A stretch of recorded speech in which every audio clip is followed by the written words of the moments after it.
ďalší track na podnos som vám priniesol a nové myšlenky som vám doniesol. Začínam hovoriť, že rap není len tak, je to ako používať nabitý prak. Musíš strviť presný bod, aby to znel celkom kód, ale nesmieš pri tom spraviť žiadnu chybu, lebo inak to bude na figu borovú, ale stále musíš byť musíš dávať pozor na to, čo ľuďom povieš.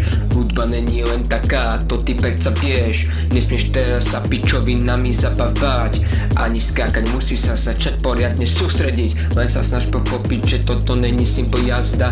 Musíš dobre repovať, aby bola songa ďalšia. Nesmieš kúkať inde, musíš dávať veľký pozor, čo sa v tomto tvojom texte práve odohráva.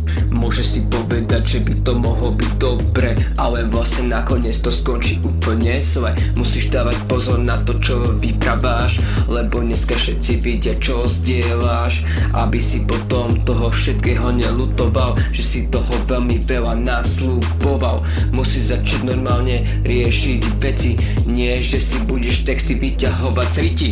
Rap nie je ľahký, musíš to brať do úvahy, musíš mať skúsenosť, aby bola spokojnosť. Rap nie je ľahký, musíš to brať do úvahy, musíš mať skúsenosť, aby bola spokojnosť. Ďalší track na podnos som vám priniesol a nové myšlenky som vám doniesol. Začínam hovoriť, že rap není len tak, je to ako používať nabitý prak. Musíš strviť presný bod, aby to znel celkom kód, ale nesmieš pri tom spraviť žiadnu chybu, lebo inak to bude na figu borovú, ale stále musíš byť